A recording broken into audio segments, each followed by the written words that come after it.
Lalakad na ako nang pigilan niya ang kamay ko. Napatingin ako sa kanya. Wala kang sapin sa paa, baka masugatan ka ng mga bato. Napatili ako dahil bigla niya akong kinarga. Hindi yung parang bridal style kundi yung klase ng pagkarga sa bata. Sa laki niya ay nabuhat niya ako. Napangiti ako at mahigpit na yumakap sa leeg niya. Ginalaw-galaw ko pa ang mga paa ko habang naglalakad siya. Ang gaan mo? Hindi ka kasi kumakain na marami. Sermon niya. Kumakain kaya ako? Apil ako dahil totoo namang palaga akong kumakain. Sadyang hindi lang ako tabain. Di bale, simula ngayon palagi kitang bubusugin. Hindi lang sa totoong pagkain, pati na rin sa pagmamahal. Kinindatan niya ako habang sinasabi iyon. Sobrang lakas ng tibok ng puso ko habang nakatitig sa gwapo niyang muka na ngayon ay napakaaliwalas. He is only wearing a white sando and boxer short, kaya pati katawan, kitang-kitang matikas. At kahit palubog na ang araw ay maluwanag pa rin sa mata ko ang kagwapuhan niya. Sino nagturo sa iyo ng mga ganyang hirit? Wala. Ako lang. Hindi naman yun hirit. Nagsasabi lang ako ng totoo. Bakit? Hindi ka naman ganyan dati ah. Hinalikan niya ako sa pisngi. Ganun na ako dati pa. Hindi mo lang pinapansin. Parang hindi naman. Sabi ko. Aliw na aliw ako sa paglalaro sa buhok niya dahil nililipad iyon ng hangin. Ang linis niya lang kasing tingnan. Meron akong knock-knock. Pagkuway, sabi niya habang ngiti-ngiti. Napangiti rin ako dahil nakakahawa talaga ang saya niya. Okay, ano yun? Tumikhim siya na para bang kakanta kaya kinurot ko siya sa pisngi habang panaytawa ko. Masaya ako dahil kasama ko siya. Knock-knock. Who's there? Queen. Queen who? Yung babaeng pinakamamahal ko. Seryosong sagot niya. Natulala ako dahil buong akala ko kakanta siya dahil yun naman kasi yung alam kong ginagawa kapag may knock-knock. Pero bigla ako napahalakak nang magets ko siya. Nagwala na ang puso ko sa sobrang kilig kahit parang tanga siya. Tinawanan mo lang ako, hindi ka man lang kinilig. Reklamo niya. Nakarating na kami sa bahay na tinutuluyan namin kaya napilitan siyang ibaba ako. Natatawa pa rin ako habang siya'y nakasimangot na. Ako naman ang may knock-knock. Ano naman? Iritang tanong niya. Knock-knock. Who's there? Nakasimangot pa rin siya. King. Nagsalubong na mga kilay niya habang ako'y pigil ang ngiti. King ho. Tapos sasabihin mo yung lalaking pinakamamahal ko. Bigla siyang umiti pero agad ding nadismaya nang umiling ako. Umayos ka kasi. Huwag mo akong pangunahan. Oo na. King ho. Ngumiti ako ng matamis bago kumanta. You are my king, my only king. You make me happy when skies are gray. You'll never know, king, how much I love you. Please don't take my king away. Natigilan ako nang bigla na lang siyang tumakbo papunta sa nag-iisang kwarto na meron ng bahay na ito at doon kami matutulog mamaya. Mabilis ako sumunod dahil baka nagalit siya sa akin. Naabutan ko siya. Nasa kama tapos nakatalukbong ng kumot. Lumapit ako at pilit na tinatanggal ang kumot sa mukha niya. King, may nasabi ba ako masama? Tanong ko. Nagtataka pa rin ako kasi akala ko magugustuhan niya yung knock-knock ko. Sinubukan ko ulit tanggalin ang kumot sa mukha niya pero nagpumigla siya. King, tawag ko sa kanya. Huwag ka nga. Ayoko makita mong kinikilig ako. Sabi niya habang nasa loob pa rin ang kumot. Napapailing ako at nangingiti dahil sa sinabi niya. Kinikilig siya kaya siya nagkakaganyan. Isip bata talaga. Inulit-ulit ko yung pagkanta habang tumatawa. Narinig kong humihikbi na siya. Kago talaga minsan ang isang ito. Sinubukan ko ulit na tanggalin ang kumot sa mukha niya at ngayon ay nagtagumpay ako. Umungad sa akin ang luhaan niyang mga mata. Bakit ka umiiyak? Nag-aalalang tanong ko.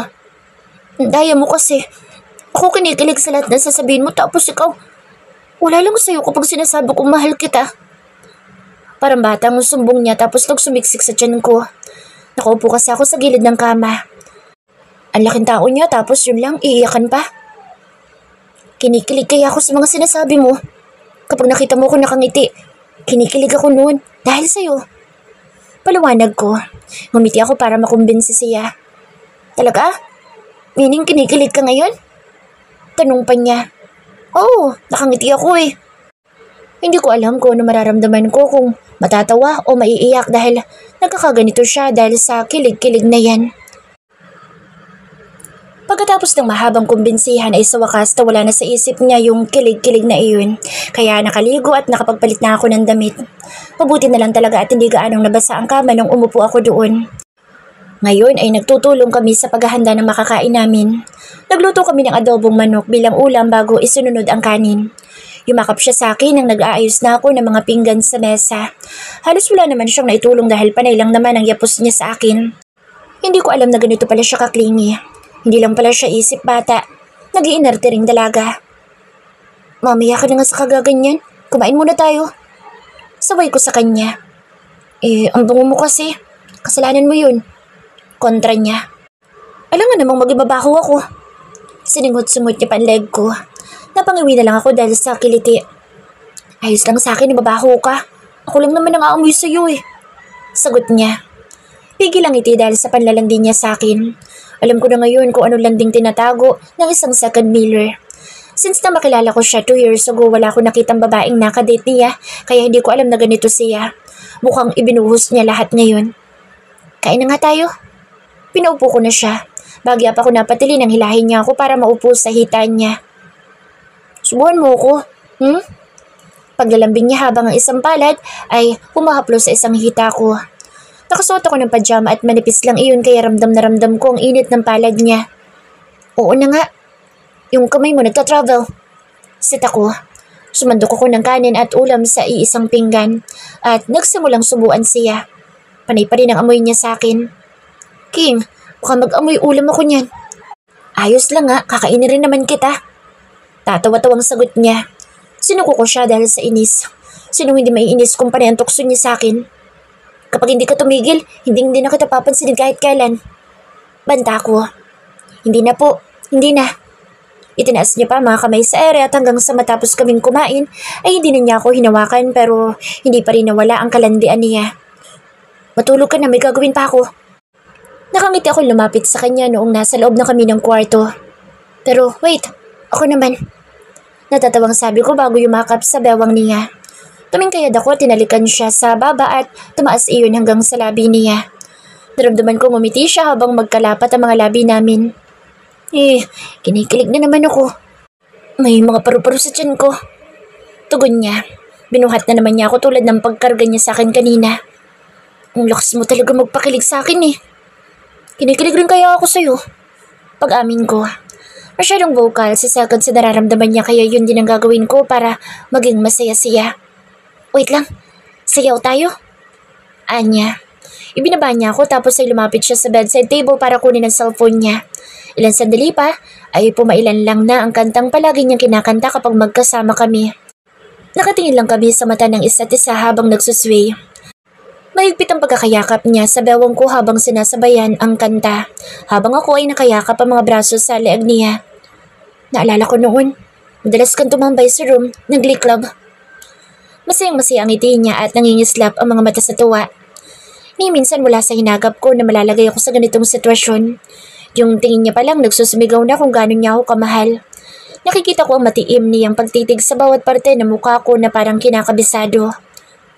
Mahilig kasi ako sa tahimik na lugar at yun ang madalas na walang tao kasi minsan lang kayo mag-practice.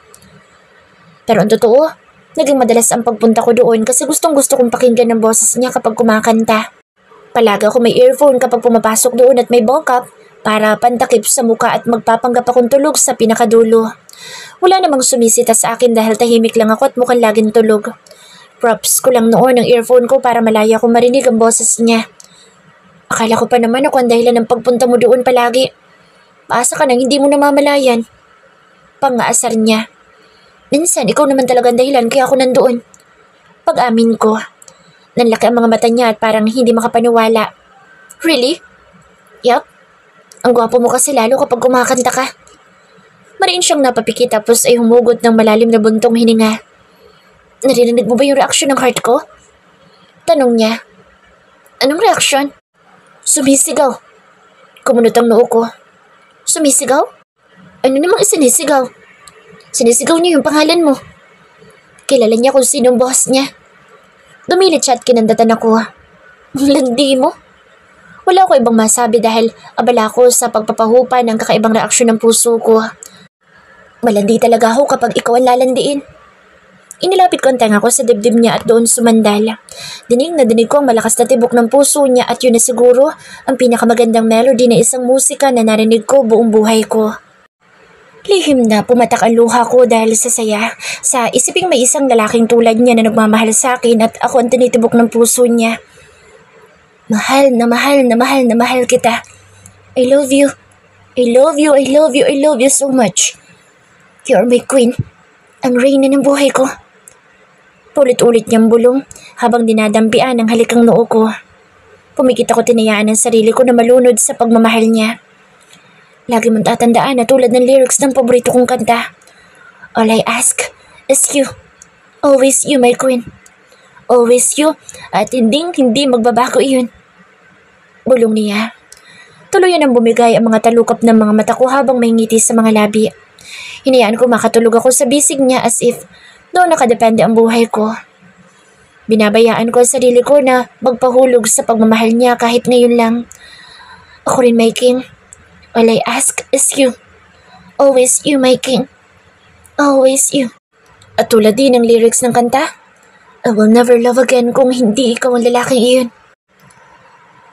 Nagising ako dahil sa sikat ng araw na tumatama sa mukha ko. Kumunot ang noo ko nang maramdamang wala sa second sa tabi ko. Agad na nilukob ng kaba ang sistema ko dahil baka napano na siya. Mabilis akong bumangon para hanapin siya. Hindi ko nagawang ayusin ang sarili ko dahil sa kaba. Alam kong safe dito pero marami mga posibilidad na mapahamak siya. Hinanap ko siya sa buong kabahayan at kapag hindi siya nakikita sa bawat sulok nito, ay mas lalong nadadagdagan ng kaba ko. Lumabas ako ng bahay at sinubukang libutin hanggang sa likod pero wala pa din siya. Hiningal na ako dahil sa lakad takbong ginawa ko. Huli kong binaybay na daan ay patungo sa dalampasigan. Thank God. Nausal ko nang sa wakas ay makita ko siya sa tabing dagat. Naglalaro siya sa buhangin. Napangiti ako habang pinagmamasdan ang ginagawa niya. Gumagawa siya ng sandcastle sa ilalim ng sikat ng araw. Maaga pa kaya hindi pa masyadong masakit sa balat ang sikat nito. Naglakad ako papalapit sa kinaroroonan niya. Ilang di pa na lang ang layo ko pero mukhang masyado siyang focus sa ginagawa dahil hindi niya napansin ang presensya ko. This is my little castle at para ito sa reyna ko. Masayang tugon niya habang abala pa rin. Mas lalong lumawak ang ngiti ko dahil sa narinig ko. Nakakataba ng puso na kahit sa simpleng bagay ay kasama niya ako sa plano niya. Napalingon siya sa gawi ko at biglang napangiti na makita ko. Nagpagpag siya ng kamay bago tumakbo palapit sa akin. My queen! Sigaw niya. Good morning, my king. Nakangiting sabi ko. Mas good ka pa sa morning. Hinalikan niya ako. Napangawi ako nang maalalang hindi pa ako nakakapagmumug man lang. Mabawang hining ako. Hindi pa ako nagtututbrush. Sabi ko sabay iwas sa labi niyang kakagat-kagat na naman sa labi ko. Okay lang yun kasi kapag mahal mo isang tao, kahit ano pang amoy niya ay mabango pa rin para sa'yo. Sagot niya at muli na naman akong hinalikan. Ewan ko ba sa lalaking ito at bakit parang palagi nang gigigil sa akin. Kumuha ako ng sandcastle. Hindi pa kasi kita mabibigyan ng palasyo dahil nandito pa tayo. But promise, kapag naging maayos na ang lahat, ay tuluyan na kitang magiging reyna. Kitang-kita ko sa mga mata niyang masaya-masaya siya at wala akong balak na putulon iyon. Ayoko makitang malungkot siya. Tapos, gagawa tayo ng maraming Lil Second and Lil Angela. Sad niya pa. Natigilan ako at napatingin sa kanya kung seryoso ba siya sa mga sinasabi niya. Ang usapan namin ay ganito lang kami sa mga araw na pananatili namin dito sa isla. Pero hindi ko napaghandaan na may plano siyang ganoon. Bumalik siya sa paggawa ng sandcastle habang ako'y nakatulala lang sa kanya. Ayokong sirain ang moment na ito dahil napakaaga pero hindi mapigilang kumirot ng puso ko sa isiping napakarami niyang plano kasama ako pero hindi ko nakikita ang sarili ko na masasamahan siya sa mga panahong iyon. Aaminin ko mahal ko siya. Mahal na mahal kung yun ang pagbabasehan. Dahil minsan ko rin siyang pinangarap at hanggang ngayon pinapangarap ko pa rin pero iba na ang sitwasyon namin ngayon. Mahal ko siya pero hindi ko kayang panindigan dahil sa issue ko sa pagtitiwala sa iba at sa sarili ko. Solely alam ko magkakasakitan lang kami. Tumalikod na ako nang mamalayan kung tumutulo ng mga luha ko. Muli akong bumalik sa bahay at tumuloy sa kusina. Napangiti ako pero masagana pa rin ang mga luhan lumalabas sa mga mata ko. Pagkakitang may nakahanda ng pagkain. Nanginginig na kinuha ko ang bulaklak na nandoon na hindi ko alam kung saan niya nakuha. Napatingin ako sa piraso ng papel na nandoon. Binasa ko iyon. Good morning, my queen. Pinaganda kita ng breakfast pero magpasensyan mo na dahil hindi ako marunong pero puno naman yan ng pagmamahal. Mahal na mahal kita, my queen. Eat your breakfast, okay? Gagawa lang ako ng palasyo na magsisilbing mundo natin. Sobrang nagmamahal. Your king. Napahikbi akong umupo sa tapat ng pagkaing inihanda niya. Napangiti ako na makitang sunog ang hotdog na prinito niya. Tapos ang sunny side up ay itim na ang gitna tapos silaw ang gilid. May fried rice din na hindi ko alam kung makakain ko ito na hindi sasakit ang tiyan ko. Una kong tinikpan ay ang tinimpla niyang gatas. Napakatamis noon pero hindi ko ininda. I hate sweets pero kung siya ang gagawa noon, pipilitin ko ubusin. Kung ginawa niya ito na may pagmamahal ay kakainin ko naman lahat na puno rin ng pagmamahal. Ito na lang ang simpleng bagay na magagawa ko para sa kanya. Panayang iyak ko hanggang sa matapos ako sa pagkain ng agahan. Muli akong bumalik sa kwarto para maglinis ng katawan. Ilang minuto lang ay nakapagbihis na rin ako. Inilabas ko mga gamit ko para simulan ang trabaho. Lahat ng death threat na ipinadala sa kanya ay inihiwalay ko base sa penmanship. Napakunot ang noo ko habang binabasa ang mga iyon at sinusuri ang sulat kamay. Base doon ay sa 2 tao nang gagaling ang mga threat na ito. Ang isa ay puro pagbabanta lang at magkakapareho. Nasa 5 piraso lang iyon at alam kong galing iyon kay Libero. Kaya hindi ako nakaramdam ng pagkahabag. Samantalang ang pangalawa ay halos 20 at magkakaibang nakasulat. Matagal ako naghabol sa'yo. Pero ni minsan hindi mo ko pinagtuunan ng pansinan dahil sa kanya kaya pagbabayaran mo lahat. Papatayin kita. Yun ang una ko nabasa. Ngayon ko lang nalaman ng mga ito dahil ibinigay ito sa akin ni Third Miller. Noong nag-aayos ako ng gamit nung gabi bago pa lang kami umalis sa syudad. Sabi niya hindi nabasa ni Second dahil hindi niya ito pinapansin kapag may nagpapadala.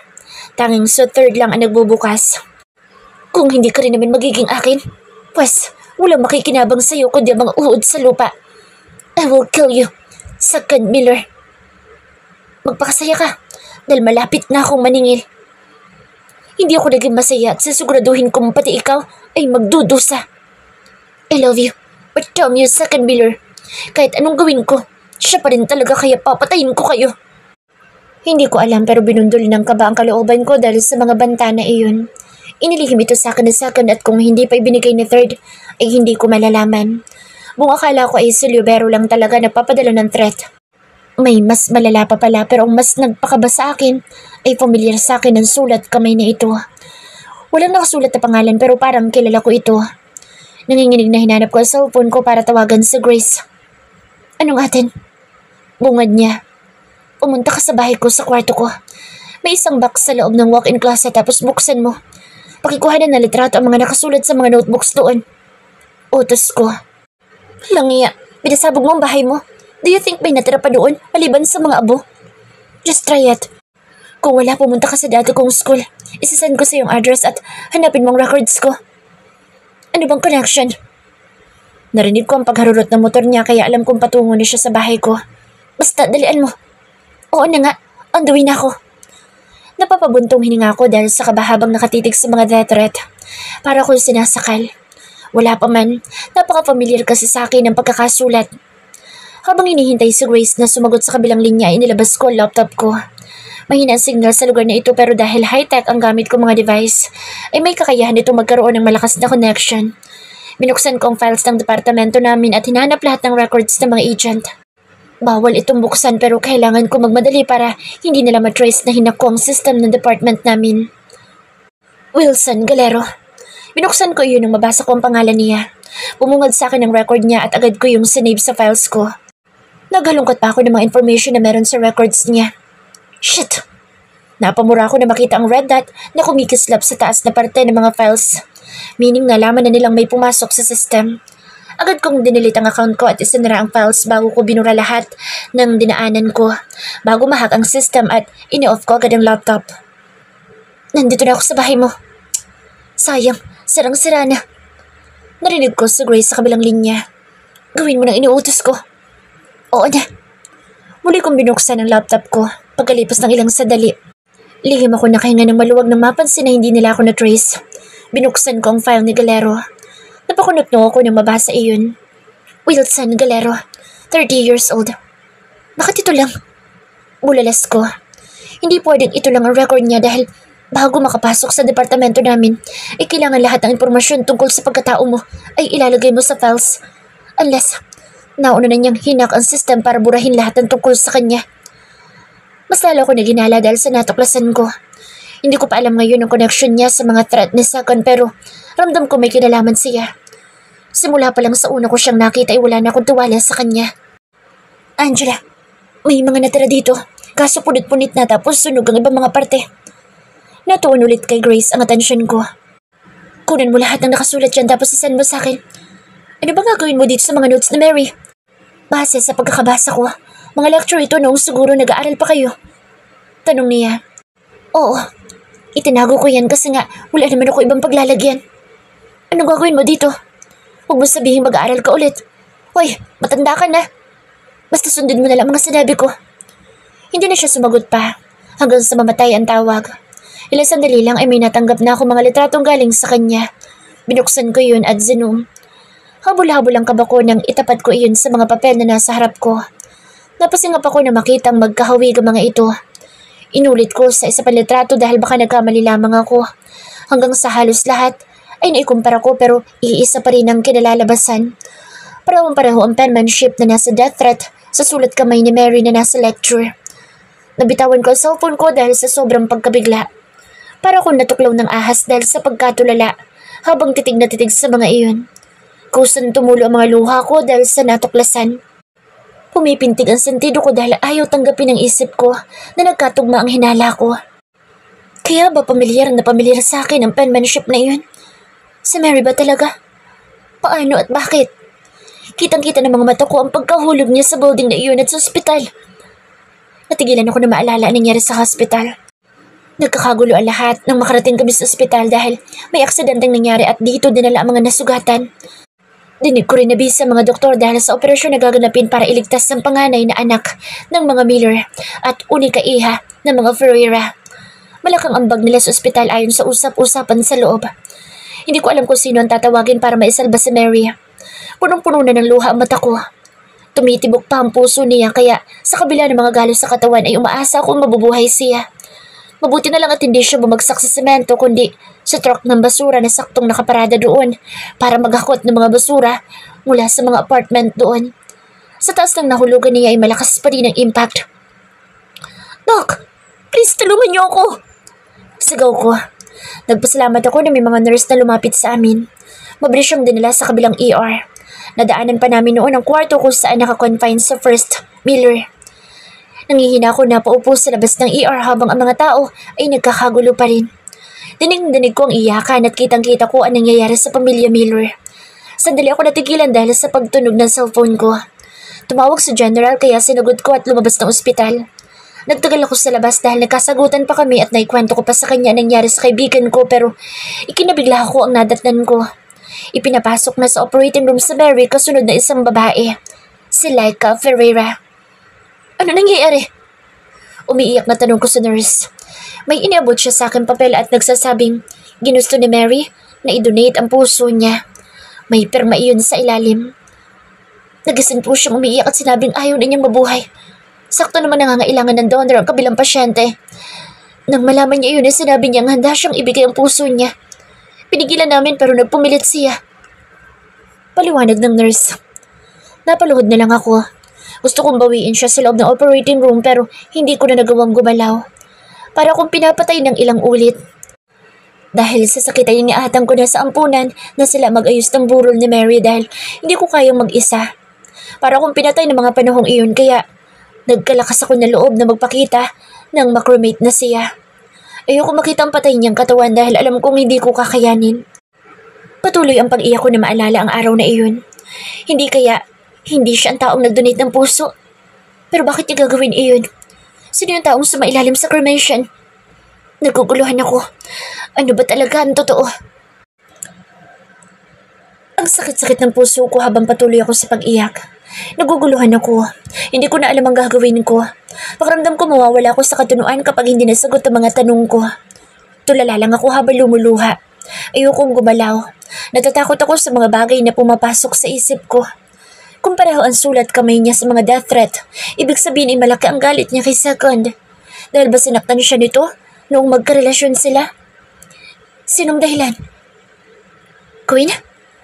Narinig ko ang boses na Second na papalapit. Bakit ka umiiyak? Agad na nabakasan ng pag-aalala ang boses niya nang makita ako. Mas lalo ko napahagulhol nang marinig ko ang malambing niyang boses. Lumapit siya sa akin at pilit na pinaharap sa kanya. Tinitigan ko ang mga mata niya. Mga matang puno pa rin ng pagmamahal kapag tumingin sa akin. Bakit? Hindi ko alam kung bakit yun ang lumabas sa bibig ko. Sa dami ng tanong sa isip ko ay naguguluhan na ako. Anong bakit? Tell me, my queen. Anong gusto mong itanong? Sasagutin ko. Just please don't cry. Nasasaktan ako. Sabi niya habang pinupunasan ng mga luha ko. Marino kong pumikit at pilit na pinatatatag ang loob. Natatakot ako magtanong pero kailangan para malaman ko ang punot-dulo na lahat at kung bakit kami nasa ganitong sitwasyon. Akala ko noon simpleng pagpapakamatay ang dahilan ni Mary dahil nasaktan siyang sobra. Pero sa sitwasyon ngayon, parang may mas malalim pang kwento sa likod ng storyang pinaniniwalaan ko sa mahabang panahon. Bakit mo sinaktan si Mary? Nabitin sa era ang kamay niyang humahaplos sa mukha ko dahil sa naging tanong ko. Hindi siya nakaimik. Nakatitig lang siya sa mukha ko. Bakit mo sinaktan si Mary? Pag-uulit ko sa matatag na tono. Bigla niya akong niyakap na mahigpit at lumuhod sa harapan ko. Mahigpit na parang ayaw akong pakawalan. Huwag mo akong iwan. Bakas ang pagmamakaawa sa boses niya. Nagtaka ako kung bakit iyon ang sinabi niya. Bakit niya naisip na iiwanan ko siya? Sagutin mo ang tanong ko. Hindi siya kumibo. Hanggang sa naramdaman ko ang pagtaas baba ng balikat niya. Umiiyak din siya. Sabihin mo sa akin lahat ng alam mo para matapos na tayo dito. Tugon ko pa. Mas lalong lumakas ang pag-iyak niya. Hindi ko sinasadyang saktan siya. Sinabi ko sa kanyang ikaw mahal ko simula pa noon. Pag-amin niya, nakagat kong ibabang labi ko dahil sa mga sinabi niya. Pero bakit ka nakapagrelasyon sa kanya kung mahal mo ako? Bakit mo siya pinaasa? Nag-angat siya ng tingin at bakas na bakas ang kaguluhan sa luhaan niyang mga mata na parang may hindi siya naintindihan sa sinabi ko. Sinong nakapagrelasyon? Takang tanong niya kaya kahit ako'y naguluhan. Hinawakan niya magkabilang kamay ko habang masagana pa rin lumuluha. Please maniwala ka sa akin. Hindi ko kailanman nakapagrelasyon sa kahit na sino. May golden rule mga Miller na nagsasabing kung sino ang first love namin ay siyang last and true love. At pinangahawakan ko yun kaya hindi ako nakapagrelasyon sa kahit na sino. Dahil kahit matagal ng panahon ay umaasa pa rin ako at naghihintay sa'yo. Puno ng sensilidad ang boses niya. Wala man tayo naging formal na pagkakakilala noon pero ikaw na nagmamayari ng puso ko. I love you since the first time I saw you at wala nagbago doon hanggang ngayon. Hindi ako nagpaasa ng kahit na sino dahil ayokong makasakit. Titig na titig siya sa mga mata ko, ganun rin ako sa kanya. I know, Mary. Kilala ko siya dahil palagi ko nakikita na kasama mo siya kapag sinusundan kita. One time lumapit ako sa kanya noon para hingin ang number mo at ibigay niya naman. Araw-araw ko tumatawag sa'yo kahit na hindi ka nagsasalita. Ayos lang kasi alam ko nakikinig ka. Maramdaman ko lang ang presensya mo noon, masaya na ako. Napatakip ako sa bibig ko dahil hindi ako makapaniwala sa sinasabi niya. Nanginginig ang mga labing nagsalita ako. Oh, wala akong natatanggap na tawag sa'yo noon. Dahil hindi ako gumagamit ng SIM dahil ang purpose lang noon ng cellphone ko ay para makapakinig ng music. Mapait siyang napangiti. I know. Nalaman kong number niya pala ibinigay niya sa akin at hindi sa'yo. Nung nasa college na ako, nagalit ako sa kanya. Kaya hindi na ako kailanman lumapit sa kanya. Lagi niya ipinagkakalat na boyfriend niya ako noong college days pero walang katotohanan yun. Palagi siya nakasunod sa akin pero wala akong pakaalam sa kanya. Hindi kita nakikita ng mga panahong iyon. Nagsimula na ako mag-training noon para sa pagiging agent. Sabat ko. Ngumiti siya pero umiiyak pa rin. Ganun din ako. Pumasok ako noon sa PMA para sa pangarap ko. Akala ko natigil na siya sa pagsunod-sunod sa akin pero 2 years ago, ay bigla na lang siya nagpakita sa akin at palagi niyang sinasabi na may relasyon kami kahit wala naman. Palagi niyang kasama noon sa Wilson, yung head ng security team na kinuha mo. Nung una nagtaka ako pero pinagsawalang bahala ko lang importante kasi sa akin ay ang makasama ka. Ikinulong niya sa mga palad niya ang mukha ko at ilang ulit akong hinalikan sa labi. Promise, my queen, hindi ko siya sinasadyang masaktan. Mahal kita kaya hindi ko magagawa yun sa kaibigan mo kahit minsan sobra na siya. Napayakap ako sa kanya. Naawa ko sa kanya dahil sa mga sinasabi niya pero mas naiiyak ako dahil mas naawa ko sa kaibigan ko. Hindi ko alam na lahat ng magagandang sinasabi niya tungkol sa boyfriend niya noon ay imahinasyon niya lang. Sobrang niyang minahal sa sakad at kitang-kita ko iyon noon. Pero hindi ko alam na siya lang ang nagmamahal at pinagpipilitan niya ang bagay na hindi pwede. Wala akong kaalam-alam dahil buong akala ko maayos talaga siya. Akala ko mahal siya na sinabi niyang boyfriend noon at kapag nakikita ko siyang umiiyak, ay akala ko nag-aaway sila. Hindi ko kailanman naisip na ganun ang nangyayari. Nakukonsensya din ako dahil halos 2 taon ako namuhi kay Second. Nagtanim ng galit at puot gayong inosente pala siya sa lahat at wala siyang ginawa. Nasasaktan ako dahil naiipit ako sa 2 taong malakampong sa puso ko. Natatakot ako sabihin yun sa'yo dahil baka hindi ka maniwala at mas lalo ka lumayo sa akin. I'm sorry. I'm sorry. Paulit-ulit kong bulong. Humihingi ako ng tawa dahil minsan ko inisip na sana mamatay na lang siya. Humihingi ako ng tawa dahil minsan kong binalak na kitilin ang buhay niya. Huwag mo akong iiwan ha. Hindi ko kaya. Pagmamakaawa niya, maigpit ako napayakap sa kanya. Siya pa nagmamakaawa gayong wala naman siyang ginagawang masama. Simulat sa pool ay siya naghihirap dahil kahit hindi man niya sabihin alam kong mahal niya ang buhay niya at nakakaramdam siya ng takot sa lahat ng death threat na natatanggap niya. Mahal na mahal kita. Huwag mo akong iiwan. Sinabok ko ang mukha niya at ngumiti ako sa kabila ng pag-iyak. Hindi kita iiwan. Nandito lang ako. Sabi ko, mahal na mahal kita. Pag-uulit niya.